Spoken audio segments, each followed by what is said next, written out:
the speeches of your boss, are also making the right impact, or they are just speaking to the air. I consider this very important. I consider this very strategic. I consider this very timely. And I consider this one of the essential elements of nation building. That's why we keep emphasizing that you cannot build a nation without public relations. We feature in everything. If a president is speaking to the nation, how do we measure the weight of the statement? How do we measure whether the statement is even being well received, hitting the right target? How do we even know what the right target is and what is the right target? So I'm here to learn, and I look forward to learning from this. And I thank other members of council who are with me on this platform. I look forward to a very, very interesting time. Thank you again, and let's thank you. Very powerful words we've heard from Dr.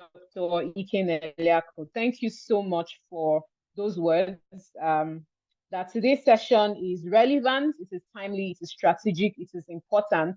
And of course, you can't talk about nation building without also making reference to public relations. So without wasting any much of our time, I will just introduce our speaker for today. For some of us, we might already have known him before now, just as Dr. Odiakose has said.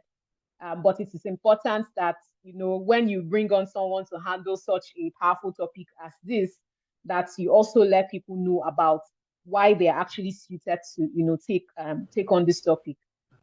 So Philip Odiakose is the Chief Media Analyst at P+ Measurement Services and TMKG Consulting. He's responsible for setting the short and long-term strategic direction of clients' media monitoring, measurement, and media performance through development and leading his team to provide strategic media intelligence and audit support to clients.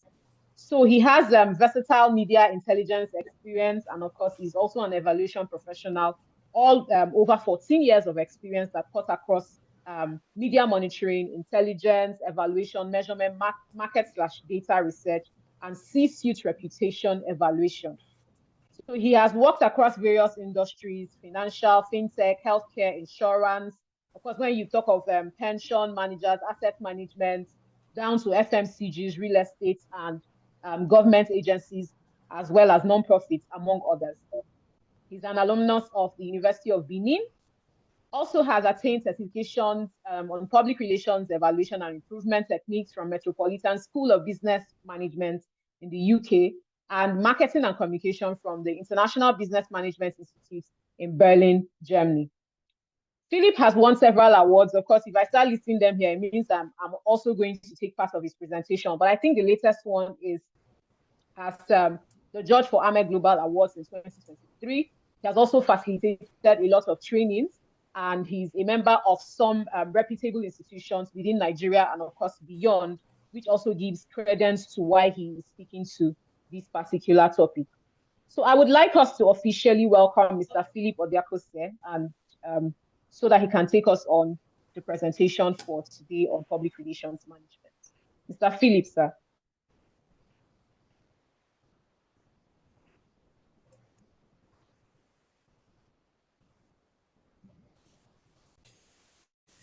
Okay, thank you very much. Good afternoon, everyone, and peace. And I'm also very excited to be speaking and also discussing that is very dear to my heart around PR. So moderator, so I don't know if you could hear me. I was first.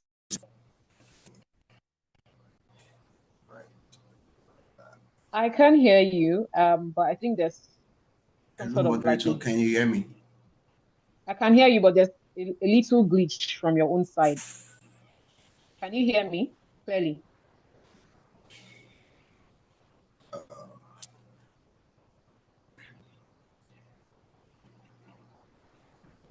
Hello, moderator, can you hear me? Yeah, I Yes, I can hear can. you. So Can can anyone you? hear me? Okay, great. So that means there's a lag from your end, but I can hear you.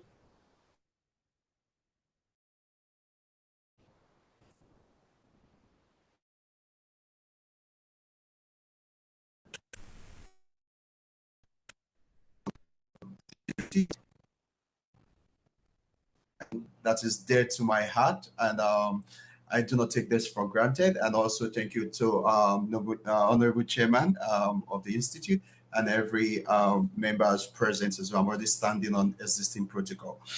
All right, so peer measurement has been perceived over time as an afterthought for a very, very long time, almost as old as the profession as well, which is not peculiar to the Nigerian market as well. So, but in the recent years, we noticed that there's been a very high demand by C-suite and leadership from PR professional, either in-house or agencies, that if we must get a seat in the Marcoms table, in marketing and communication table, we must come with data and showing we must come with data and also show the value we bring to the table, which goes beyond the clipping books as well as AVs as well. So this is one of the clear reasons for my journey into the PR measurement and evaluation world, which is to increase awareness to professionals as well as to increase awareness, engagement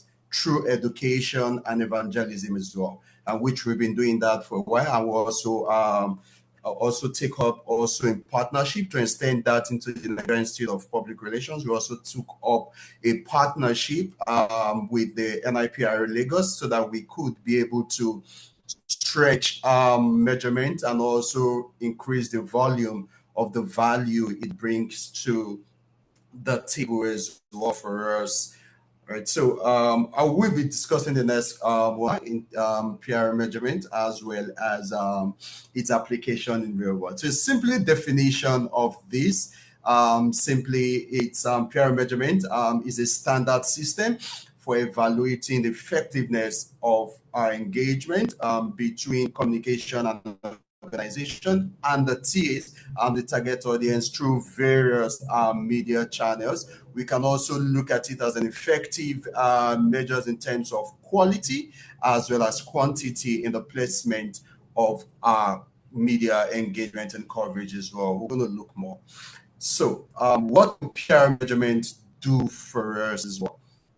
So there are a lot of couple of things it can do for us, from measurement to analyzing to understanding effectiveness of our campaigns and also evaluation of our campaigns as well. So it also helps us assess the impact, effectiveness of our PR campaigns and engagement. And these allow us as professionals to understand the work we do for clients and what works and what didn't work as well. So this evaluation is very crucial for refining our future strategy and also optimizing our resources. So one of the key case study example of this in terms of evaluation of campaign effectiveness is a recent brand, an online streaming platform, a client of ours. So they did a campaign of the release of a product or a movie, you could say. And so we're engaged at that point in time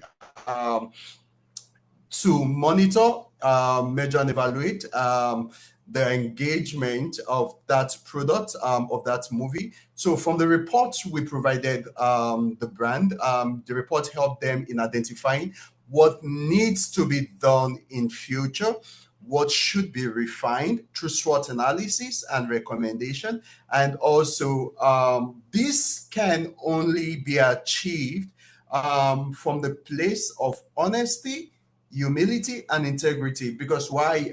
Most times the results and the report that comes out at the end of some certain campaigns or an entire PSO model campaign engagement, we tend to see some certain results that are not that do not sit well with us, especially when it's from the agency side or from an in-house PR team side or communication side as well. But the place of honesty, humility, and integrity, which we're going to talk a lot more about when we dive into the Barcelona principle, would give we enable us and give us a sense of moving forward and also refining our strategy from a place of knowledge and also the mindset of improvement as well. One of the key, another example of what PR management can do for us as communication and PR professionals is that it helps us demonstrate the return on objective. Yeah, so what this clearly states that it helps us by quantifying our outcomes, which we are going to talk a lot more further, and showing how our PR activities contribute to the business goal, which you can justify, and it can also help us justify our budget as well as resource allocation initiative. So a practical example of this. So I'm going to be giving us example at every point in time in each of those terms as well. So one of the key example in terms of demonstrating return on objective. So a PR agency which we work with, so they were recently engaged by their client, and one of the key objectives were very clear: to raise awareness, right, for a certain product, a certain fintech product, yeah. And so the KPI and deliverables were also clear. So at the end of this, the reports also showed that the agency met their return on objective and also got a lot in terms of earned media. So what this simply means, so why I'm very much more an advocate of ROO versus ROI, right? There've been a lot of conversation globally and locally around the term ROI in PR. And so from the global perspective and also measurement and evaluation professionals, it has been a continuous conversation in our sector that the word return on objective is an account, return on investment is an accounting word.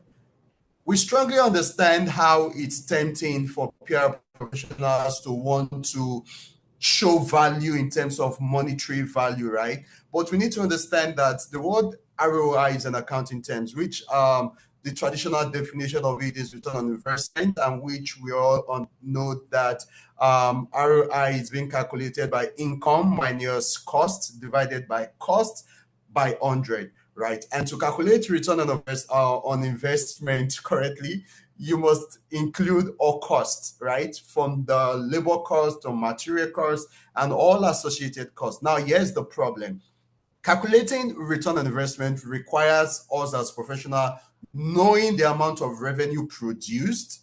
And if we're going to be honest in that conversation, especially from the PR agency side, that agencies rarely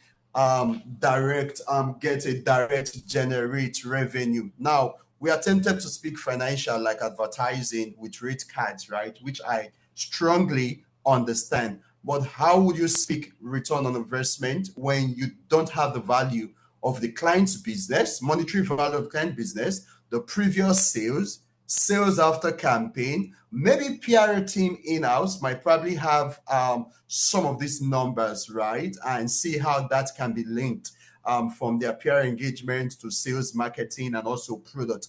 But which is rare from those communication consultants from the outside part, sales after campaign, and many factors that we do not have control over or access to. So if we are tempted that we must speak monitoring terms in terms of value, and then we also need to first of all understand that we have to agree that monetary value of PR cannot be quantified in isolation, right? Because the value of PR in terms of monetary value, it's being seen within the marketing within the marketing mix as well, which brings in the sales, the products, the marketing, and also plots that link. So if you're a PR consultant or a PR or a communication consultant, and you have a certain brief that says at the end of your campaign, we want to see how much, right? Because that's most times the word used, especially when the person giving the brief do not really understand what PR is all about, right? And tend to say, oh, how much would you give to us, or what would you bring to us in terms of sales? I know PR professionals and consultants get these on a day-to-day basis, and they are tempted to say yes. Some are tempted to say yes, and some are tempted to say, okay, let's see what we can do. But if you have that brief and you want to show that value, you can stay away from the conversation of bringing in the salesperson, the product person, the marketing person. You bring them into a room and you tell them, guys, we're about to run a PR campaign for X duration of time. And the C-suite or leadership wants to see how PR moved the needle from during the point of that campaign, right? So the reason I'm bringing you guys into this room is because I want to be able to link the exposure and engagement, knowing the fact that, for example, if a customer sees a product campaign on a blog, and that trigger is buying habits to purchase that product, there is no way and there's no place written that PRO can attribute that single item to their name, because the sales guys are already excited taking that glory. The marketing guys are also in that loop taking it. The product guys are also excited that one customer is buying, because they can link to see those numbers, but PR wouldn't. So the PR guy brings them into the room and says, oh, at the end of the campaign, I want to get the numbers of sales for this duration, the numbers of call bounce in, the numbers of inquiry. So now the PRO links. Now this goes in a trend graph. Then the PRO links its media exposure during the course of that period, the media engagement during the course of that period, from the paid and old media, shared media, the entire PSU, and link that across link that with the sales number, product number, and that's the only way you can show if you're tempted or you have a brief that says we need you to move the needle and show it that this X amount that was spent during our campaign, and this is the number of sales that was driven with that. But if you do not have access to this product, you don't have access to these numbers, have access to this thing, then I think you just need to be very honest to speak to the brand about the objective of why you're being called in to drive engagement, awareness, and also probably recognition, or whatever reason that is being called in. Because that's a very important conversation that has not been held for a long time. And I think we should be having those honest conversations, so that brands and the education should come from the communication consultants and down to the C-suite and leadership, so that clear understanding should be there as well. Then another key thing PR can do for us is PR measurement do for us. It helps identify the perception help identify audience perception. Right now, this helps provide insight into how brands are perceived, how organizations are perceived by the TAs, right, by the target audience. So these can be done through monitoring across the entire media platforms that is being engaged or the brand is playing in, looking at the sentiment and also gauging the public sentiment to address any misconception or negative perception of the brand. So there's a recent recently, I know we are aware that the distribution companies are currently undergoing a lot of heat, and so we're called in by one of the discourse to check also to gauge the public sentiment in terms of what the public is saying about them. And so what happens after that period? We did that. So we gathered the media data across various platforms, and this information and this report help them to gauge the public sentiment and help them to refine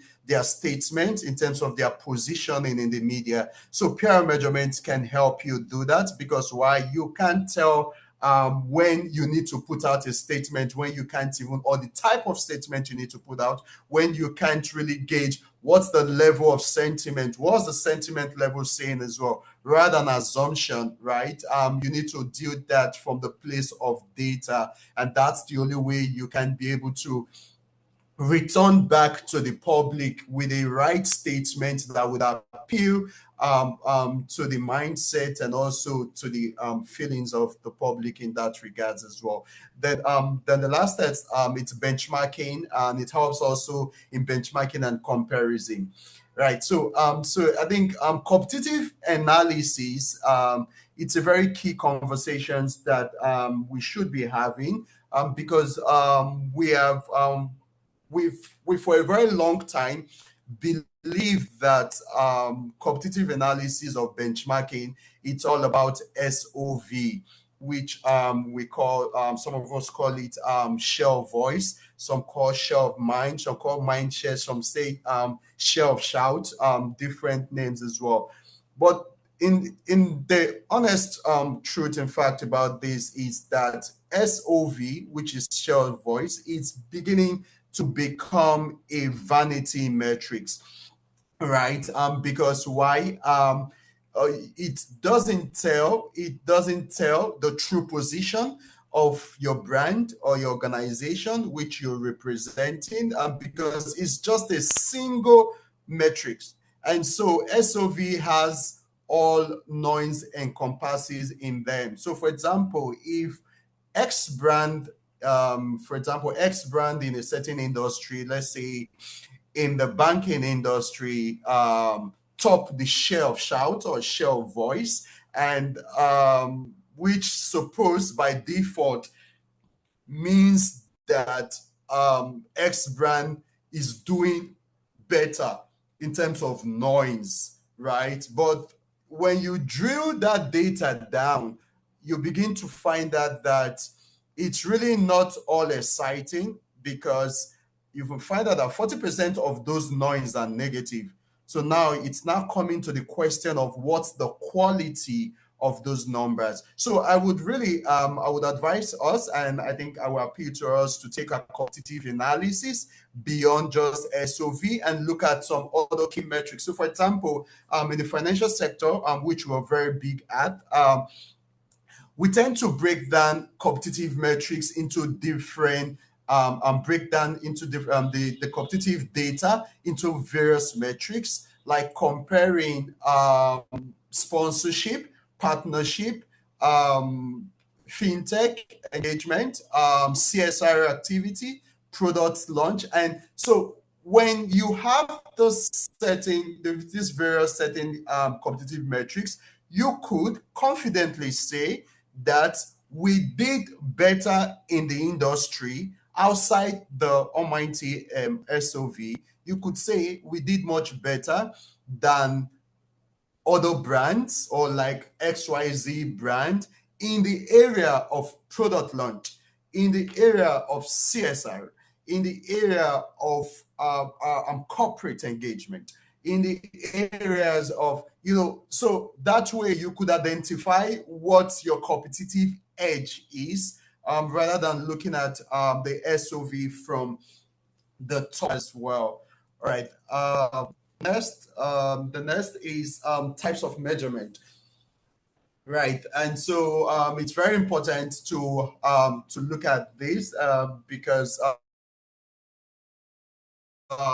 for us to be able to take the conversation of measurement further, we need to understand what the various types that we have. Just like research, market research, we have the quantity metrics, and we also have the quality metrics.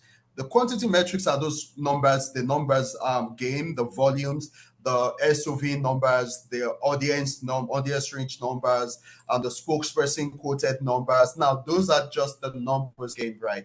And so, but the quality metrics are the quality of those numbers, and that's why we see sentiment taking the first point is it, because we probably might have 26 or 1,000 media exposure for a very huge campaign, and for a certain period of time, and we could say, okay, so what was the quality of those numbers, right? The quality of those numbers, that's where we begin to look at sentiment.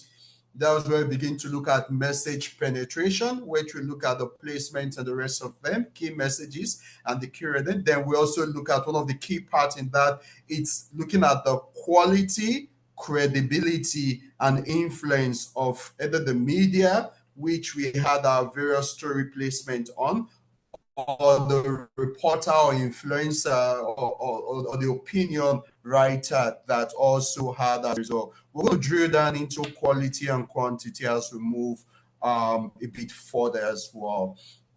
So I know we are more familiar with the Barcelona principle, which I think I'm very excited that this has been some of the conversation recently in the Nigerian market in the last couple of years as well. And so most of us are not new to the Barcelona principle. So these are not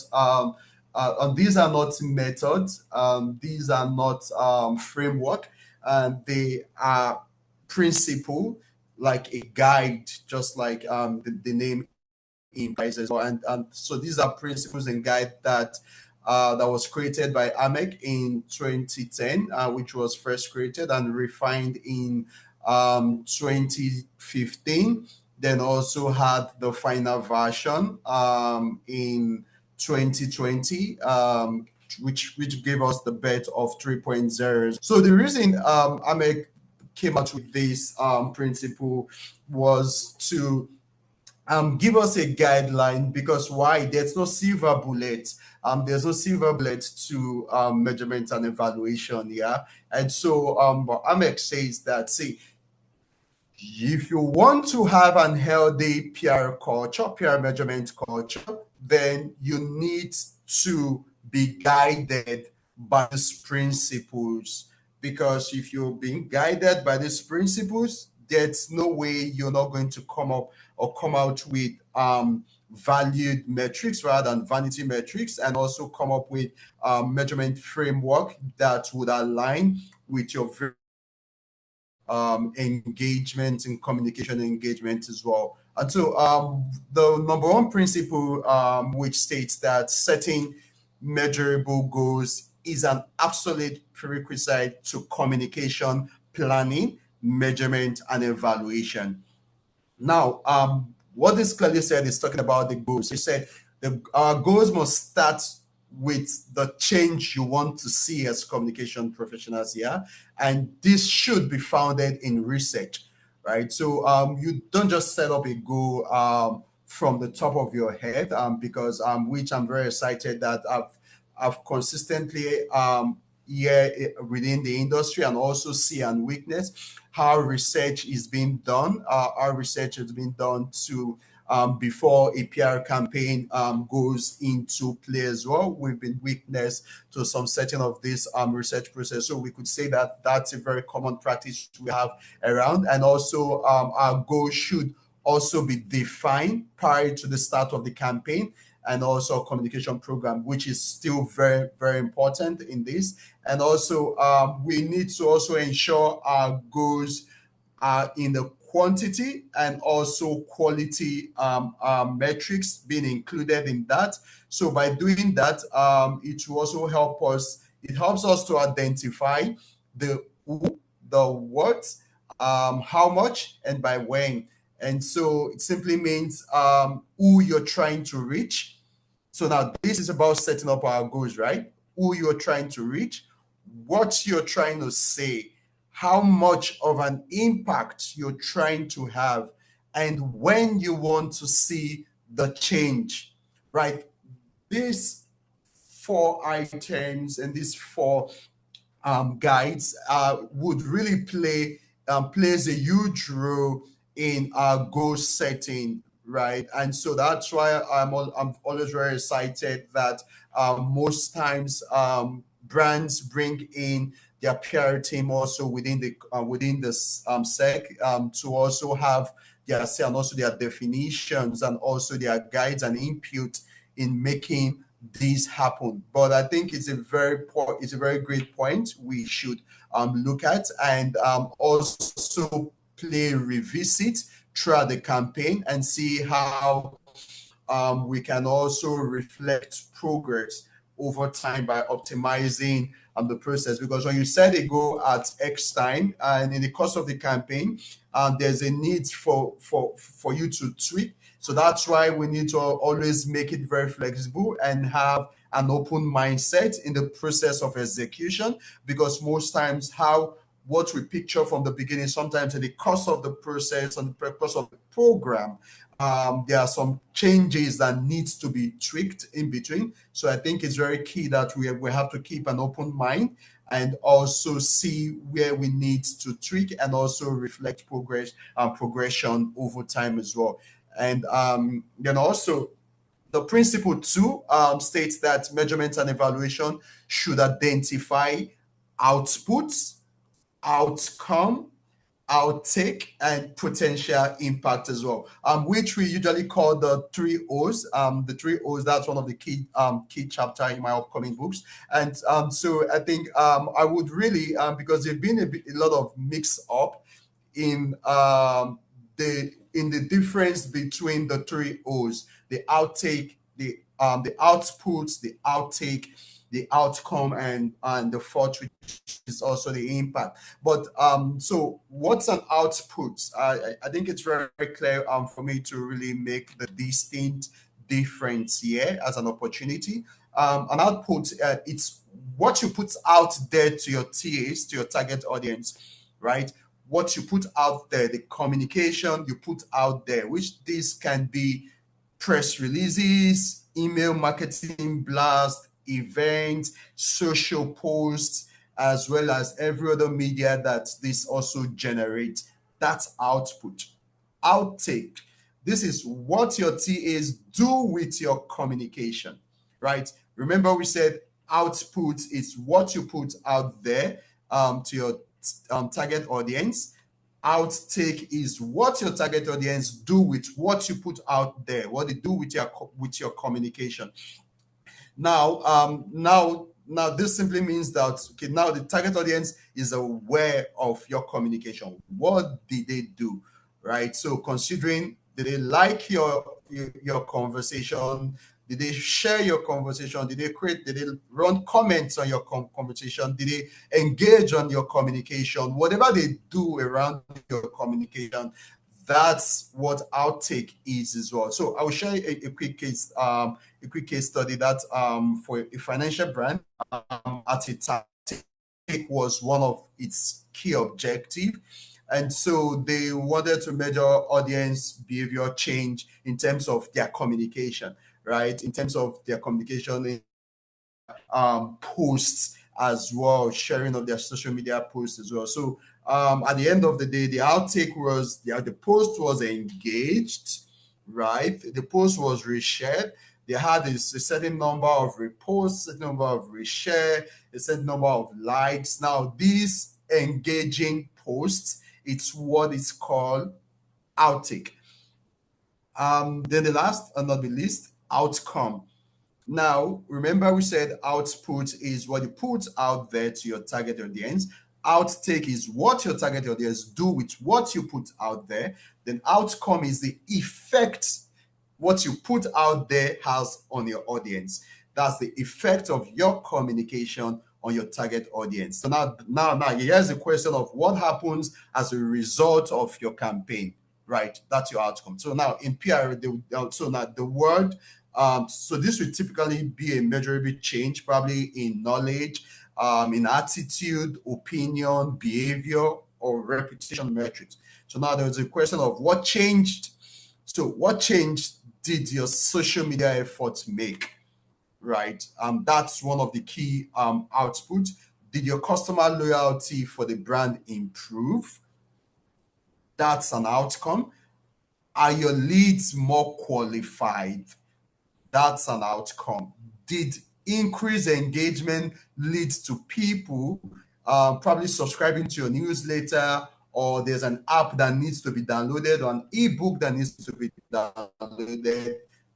Was that happening, right? So I'll give a case study of an e-hailing, right, which we're working for, and the PR team picked one of the key metrics in terms of their engagement objective of that campaign as improved reputation, right, as one of their primary outcome, right? So now that would flow, right, from its output and manifest as a concentrated outcome as well. So at the end of the campaign, the data shows that there was an improve, in terms of their reputation, because they begin to notice how customers are engaging them as well in terms of their social media engagement, and seeing the outcome of that in subscribing and also engaging their apps as well. So I think that's a very great way to actually look at what an outcome is. Then the fourth, which is a potential impact. And so most times people interchange impact and outcome, which they are not apologetic about, because the result of what your communication brings, that's what outcome. That's probably, there's a great reputation, and that's the impact. There's a great reputation. There's an increase in sales, probably, and also in organization point, there's probably employee retention, right, and more about that as well. And so it's very key that in our measurement execution, outputs alone are best interpreted as directional rather than absolute measures, right? It's very important to look at that. Outputs are directional. They are not an absolute measures, because we can always recommend to aim at measuring outcomes, which is very important. So because we can do this by linking output and outcome to the wider context, which is key to telling a meaningful brand stories, and also a credible one as professionals as well. Then principle 3 states that outcomes and impact should be identified for stakeholders, society, and organization. We have outcomes here again, and impact. It's what it wasn't a mistake.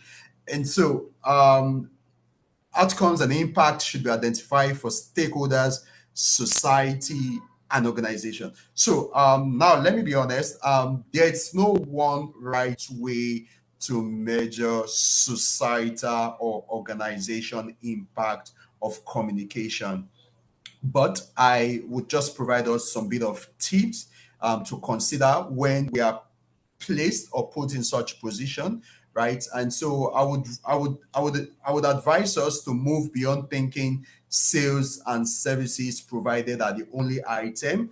I want us to also look at metrics such as employee retention, because we are looking at stakeholders and organizations, and as well as society. Lead generation can also come into the funnel.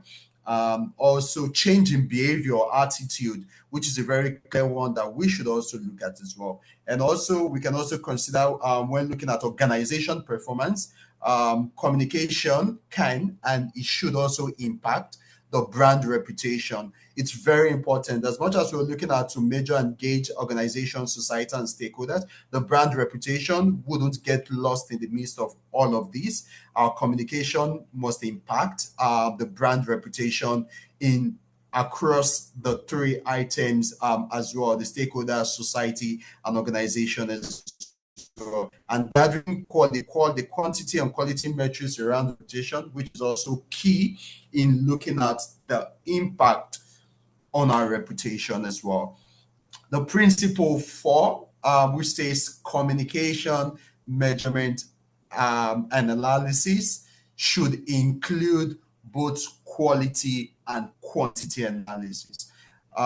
This is very, very important. Remember, we've had previous conversation around quality and quantity, which we said quantity metrics from a cross-channel research is we're looking at the impressions, which are numbers, reach, which are numbers among TAs, SOVs, which are numbers, PISO and own paid media, and also sharing of that, which are also numbers, and those are quantity metrics from a cross-channel view. Then if we want to look at what that is also from an audience survey-based research point of view, we start looking at awareness, recall, message, content relevance, and all of that. And those are then also perception and attitude change as well.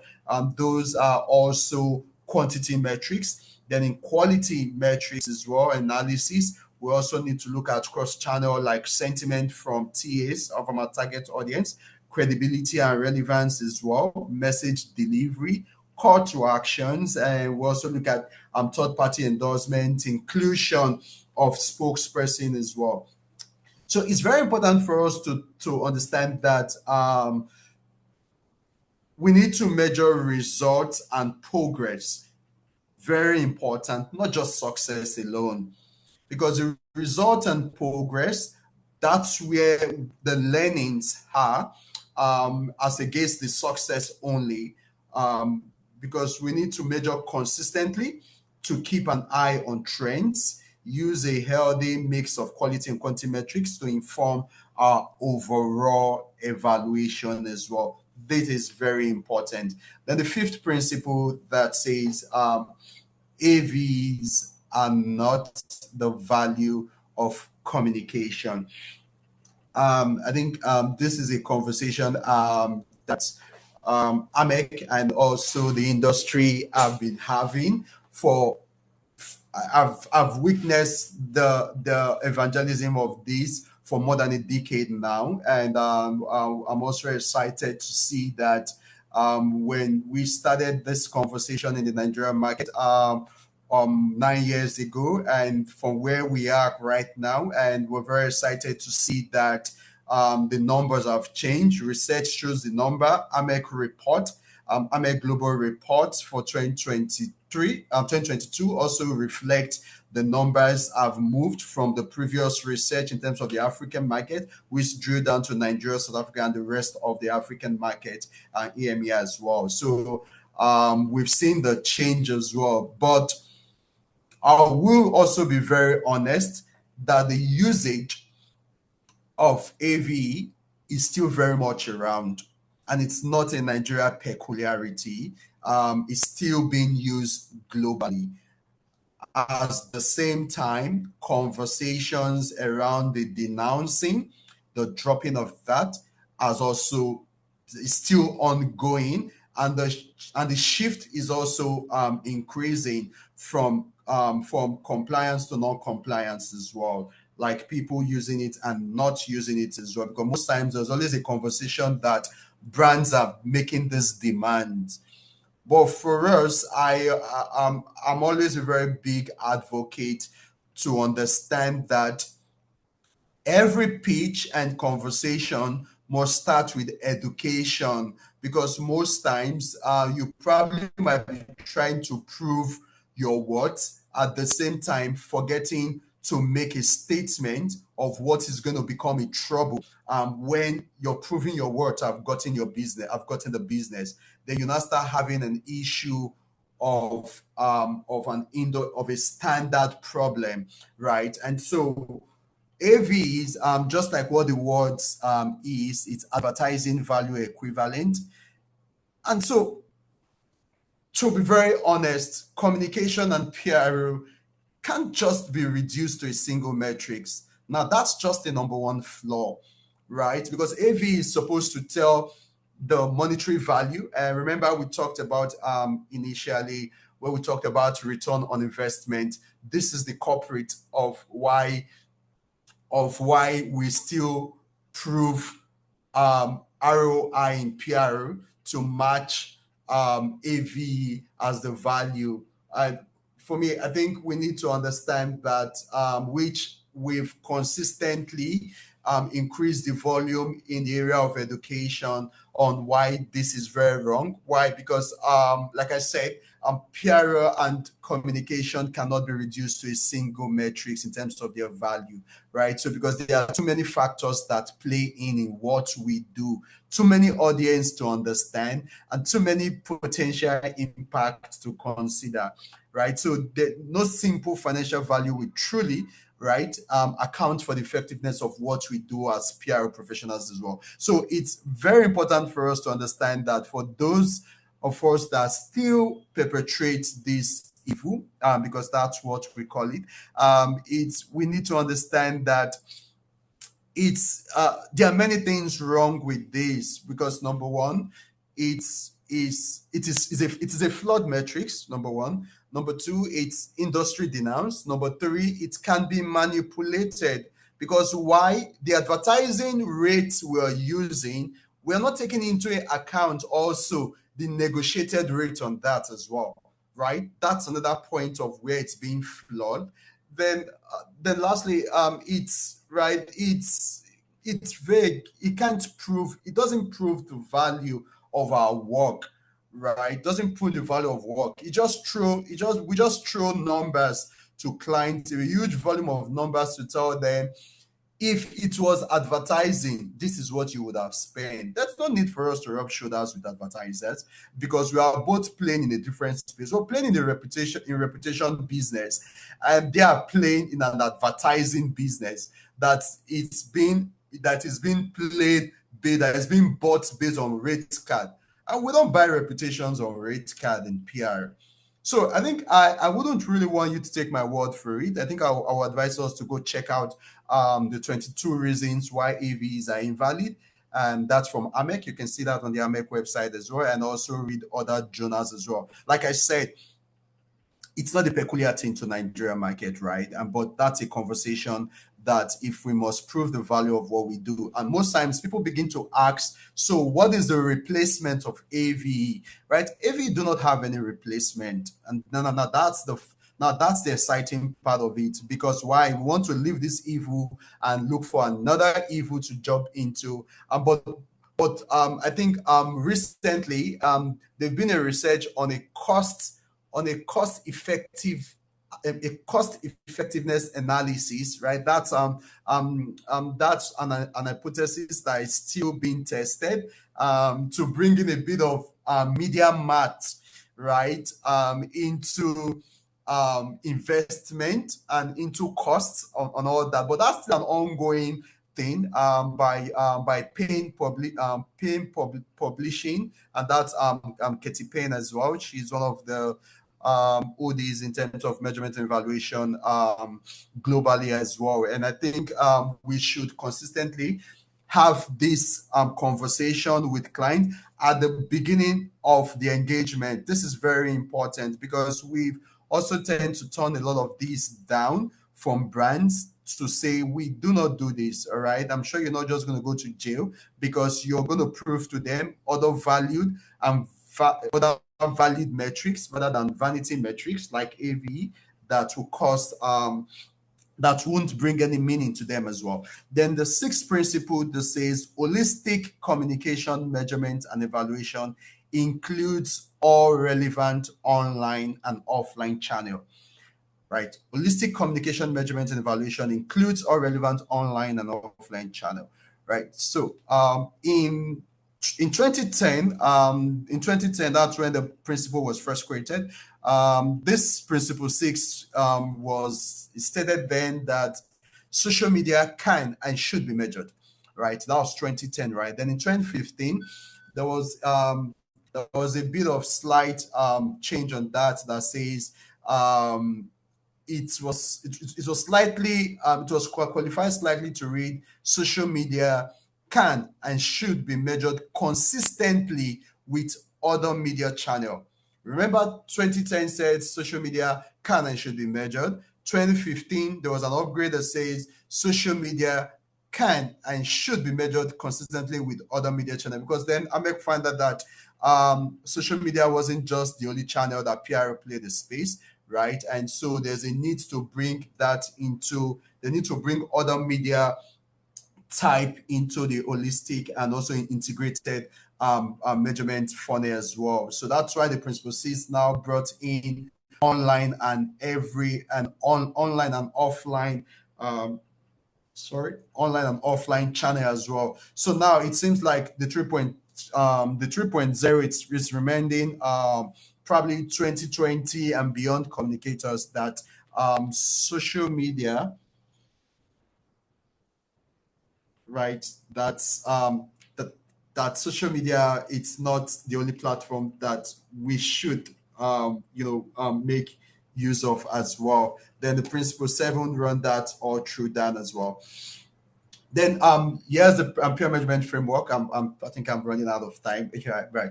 All right. So that's the peer management framework. So so for us to start it, so for those that are not engaging in it, just to start in a very small scale, it's first you set your peer expectation, which you determine your metrics and what you tend to achieve. You identify your competition. You select your media channel, whether the print, online, TV, radio, out of home, whatever channel you want to engage in terms of that. Then use the listening tool. There are various listening tools. I'm very excited that the industry has really been driven lately with that as well. Then also human element is very important because you need a human element to eradicate every nuisance as well as machine error from the data extracted. Then you measure against your success parameter. Then you set your reporting frequency, which helps you to develop your data bank. It's very important. Your data bank helps you in historical reference of that as well. Then also advise and recommend as well. What PR measurement do for us in the real world 6 ways. It helps us elevate our company effectiveness in crisis, helps us understand how effective our spokesperson is. That's a very key metrics that should come in your report. In our measurement report, spokesperson's analysis, it helps us improve our messaging when our company it's criticized in the press, and also correct misperception, whether the company logo was used wrongly in the media, the CEO's name was spelled wrongly, the spokesperson's name was spelled, there was a wrong mentions and all that. That's what it helps you do. It gauge the value as well as the performance, and also help you keep in market trend and speaking opportunity. Now, this is just the basic skills that you would require to start, right? Because for those of us that don't know how to go about it, you just have to start. Ensure you have the use, you make use of Excel and PowerPoint, research and data analytics skills. Then most importantly, time and data management as well. Then lastly, so this was just a pretty case study from one of the online streaming business in terms of, so the AMEC framework was used for this. The organizational objective for this was to expand its subscribers in Nigeria, produce and promoting original content, and establish a strong presence. So the communication objective was to build a strong online presence and engage with Nigeria audience and some other things. Then also the TAs were the general reviews, viewers, the media, the youth. The strategy input was a print online engagement, influencers, stakeholders. The implementation went straight to engaging the print media, online influencers, insight SWOT, and media briefing.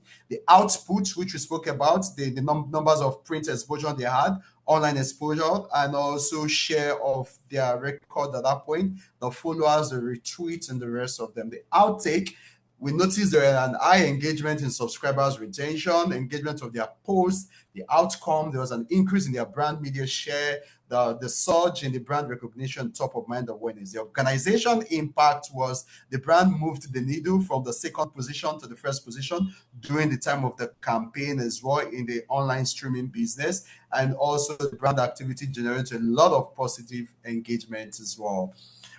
All right. Thank you very much for this as well. Right. Thank you so much, Mr. Philip. Time is fine enough.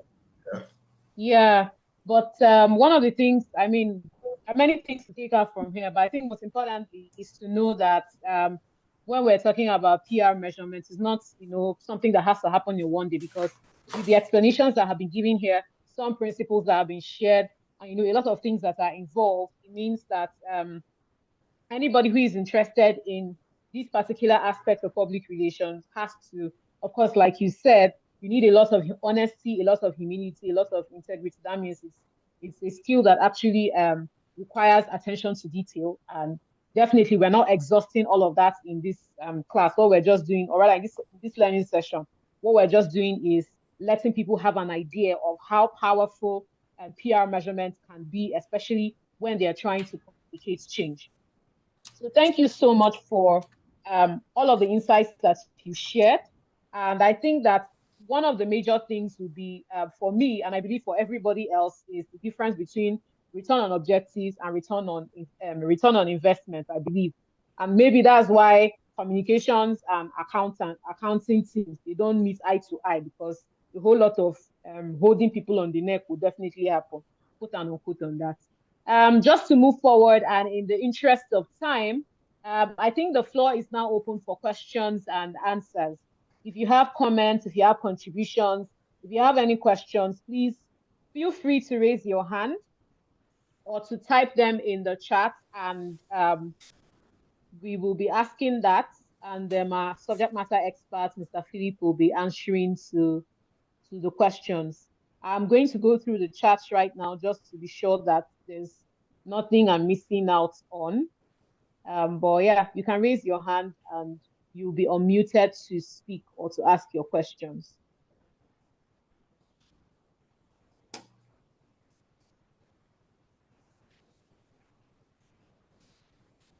There are quite a few comments from Dr. Amadou Fatima Binta. She says, PR measurement evaluation involves the impact of assessment of media on brands and services, and effectiveness is measured in terms of quantity/quality and placement of news coverage, message impact, and tone of coverage. Great. Somebody's hand is raised, Mr. Abdulaziz Abdullahi. I think admin will unmute you and then you can ask your question.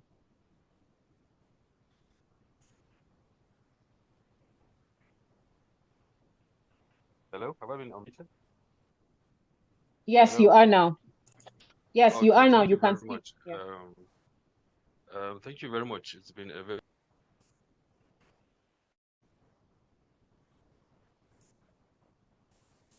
Mr. Abdulaziz, it looks like you've muted yourself again. Okay. Yes, you have the floor now. Yeah, please. So thank you, thank our presenter for the great insights he has shared. And first of all, I would like to say that what you didn't quite dwell on the challenges. For instance, the challenges that measurement faces, right, especially in a climate like Nigeria, where data is sometimes very, very difficult to come by, and even the analysis is not probably as in-depth as it should be. And then secondly, I think as a way of a comment or an advice, I think it would be very important if his agency collaborates with NIPR so that we can have a curriculum on how to measure, how to learn measurement, to draw up a curriculum on how to learn PR measurement. I think it's still a new field, still it hasn't been really explored, and very, very few people have that skill, for instance, and considering how relevant it is to the sector and what we do, I think it's important that we are able to teach it, as it were. I think if this is considered, I think it will be good. Thank you very much. Okay. Mr. Abdulaziz, Philip, I don't know if you got what he said. Yeah, I know the second thing was on collaboration. Okay. Yeah, I think I got that. So number one, it's I actually spoke about, which was slightly being mentioned, about the challenges of PR measurement currently, and also the absence of data, right? And so I think Abdulaziz, so it's good to have you here as well. So I think one of the key challenge of PR measurement that we're facing right now currently in Nigeria, it's the problem of understanding what PR measurement is, and also its process, right, and also its implementation, right? So that's why I had to quickly run through the last slides that says develop a data bank, because you cannot. Okay, so I could say currently over the last nine years, we've been able to develop a huge data space for the financial industry and some couple of industry because of consistent data gathering process that we've done in the wider industry over time to house this data. Because you wouldn't, you will always complain about the lack of data when you do not have that in place as well. So that's one of the key reasons, like I said, we actually came into the industry to close that gap of unavailability of data for PR professionals to make data-driven decisions. And we've been doing that for over the last 9 years. And I think it's just for us to continue to improve. So that's why we're stretching that conversation also to PR professionals, that it's very important for you to start small, whatever any certain level, because you wouldn't just want to come from the sky and think you want to make a certain decisions without having that data, or you're working for a certain client or for a certain brand and you're just doing your normal routine engagement, press release engagement, events, stakeholders engagement, and all of these, and you find out that you've worked for that brand. Some of us, some of the PR team have worked for a certain brand organization for 7 years, for 8 years, for 9 years, for that certain number, for 5 years. For those certain number, you should by now be already have data for 5 years or how long you've been in that organization. Because why? Every point of your engagement must start with data gathering as well, and data evaluation and data housing, because that's the only thing you can look back to say, did we do well? What should we do next? Or how should we go about it? Right? That's that for that. Then the second point is then second question is the point of partnership. Yeah, I strongly agree with you on that. And I think we've started that a couple of years, thanks to Mr. Mark Meda doing his tenure in IPR. So we started that, and thank also to Chairman Comfort, Madam Comfort as well, that has also sustained that. So we've been able to tie our partnership with NIPR Lagos for a while, and we are looking forward to extending that that conversation, because for that currently the NIPR Lagos has integrated measurement and evaluation into their curriculum and into their courses as well. And we've also been able to do that for NIPR National at some point of their at some of their engaging events to speak and facilitate. But I think we can also take that conversation forward, which I strongly agree with you as well on that. Thank you very much for that. Okay. Thank you very much, Philip. I think I will just read through some of the questions that we had earlier in the course of the conversation, and I think there are two, and then hopefully we address as much as we can before 3:15, because I mean we're working in the interest of time. Yeah. And then the rest of the questions, please, if we're not able to take that, this is a pre-conference training. It means that we're encouraging you to, be part of the National Public Relations Week so that you can share that. Somebody is asking, where the products are humans, how do you manage them as a brand that has different characteristics from education to exposure, etc.? Oh, please read that again. I didn't get that. So where the products are humans, like where maybe the people you're trying to reach or what you're trying to, I don't know, the products here looks like what they are trying to sell. I don't know if it's an ethical statement, but the question reads, where the products are humans, how do you manage them as a brand that has different characteristics from education to exposure? Okay, I think that's a PR question, right? But I think, I think that's a PR engagement question, which I wouldn't want to try on that as well, because that's about engagement and how you go about engagement and in a brand with various subsidiaries of various products as well. So I think that's a PR targeted sector question. Okay. I totally understand that. And I believe it's why we have over, I would say, 20 sessions or so at the NPRW week. And I would like to, maybe go to the second question, and then we can please wrap up just in the interest of time.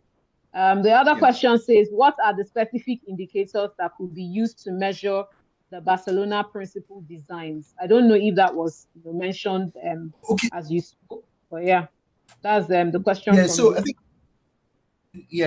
me. think specific indicator to measure the Barcelona principle. But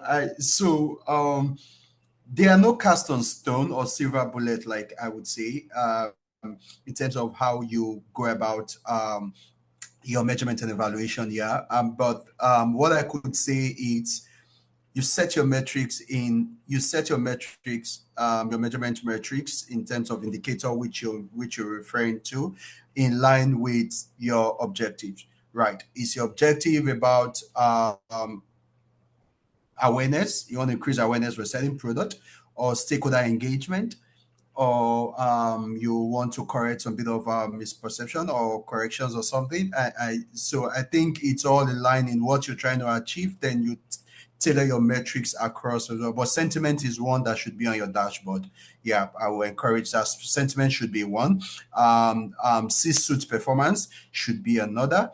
I would also advise spokesperson's analysis should also be in that dashboard as well. I will also advise various level, even though it's a campaign, because I've heard a lot of words like we're doing it's a PR, it's just a campaign base, and so we don't need quantitative analysis. I think it's very important because at any point in Okay. time you're running a certain campaign, you need to know what's happening at that point in time as well. Yeah, and around your competitive industry Okay. space, so it's very key to have that on your dashboard.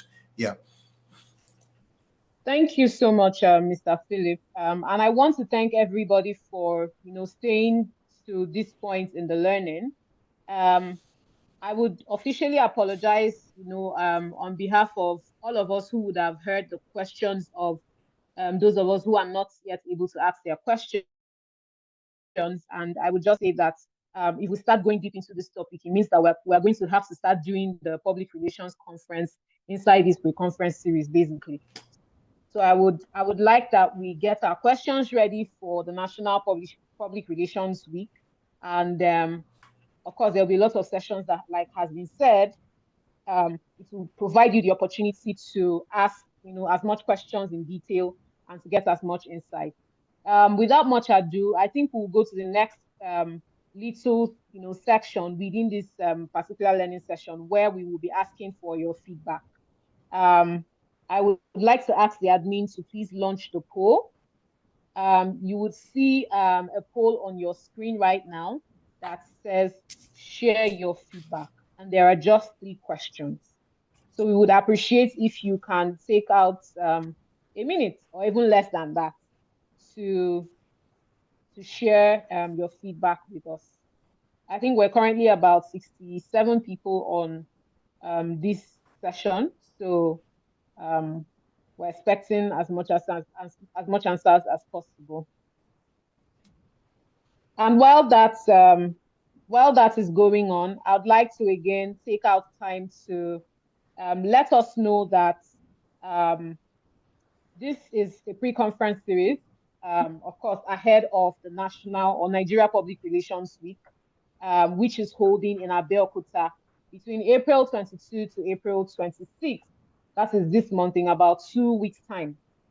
And if you have not yet, registered to be part of all the learning that will take place, we're currently expecting over 2,000 delegates. 50 speakers and panelists will also be there. Of course, they will speak on over 20 plenary, sessions, workshops, and breakout rooms or breakout sessions.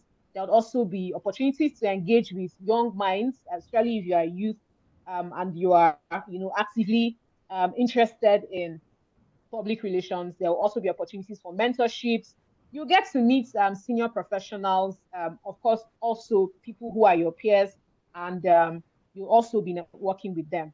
There will also be, of course, social events, because it's not just enough to talk about work and all the things that have to do with work. There will also be an interesting social event called Adire on the Runway, and there would also be guided tours. So while we're waiting for the answers, there are more people who are yet to send in we're waiting, please. If you're yet to send in your responses, we're expecting that. I just wanted to use this opportunity to to let us know about the conference. Okay, so moving on, our next pre-conference learning series is on upskilling for the future of public relations, right? The times are changing, like we've heard them over and again. So it means that our methods of reaching people and making sure that whatever information we're putting out or messaging we're sending out is also in line with the times and meeting people where they are. This is why this topic was actually put together. And that will hold on the 16th of April. That's next week, Tuesday, between 2 to 3 p.m. Please register and also share the link with your colleagues so that they can, be part of the learning and also be armed with, what it takes to be able to stay ahead of the times, or of course, to be able to stay relevant in the time. I think at this point, I will ask for Mr. Philip to give us his final words, and then we can call it today. Okay. Yeah. Thank you very much, and thank you very much, and thank you for everyone that stayed to this point. Sorry. All right. Hello. Yeah. Okay. Yeah. Hello, sir. We can hear you. Yeah, I think it's appropriate, since I'm still here, I think it's appropriate for me to thank Philip for giving us a very educative, enlightening, and well-informed session. I would like to thank you on behalf of the Governing Council of the Institute. I've listened all through, and I am really enriched. You have reemphasized my position that this is a very important aspect of public relations that we have not taken advantage of as it ought to be. So this is just to thank you for finding time to give us this. We look forward to seeing you and many others like you at Abeokuta. Thank you. God bless you. Thank you very much, sir. All right. Thank you very much, sir. Thank you very much. I think I appreciate that. All right. Thank you, sir. So thank you. Thank you once again for the opportunity to be here again. And also, I think I would leave us with just a piece of advice that it's very important for us to make. We shouldn't make measurement and evaluation as an afterthought. It should be the beginning and the end of our engagement as well. It's very important. Thank you very much. Thank you so much, Mr. Philip.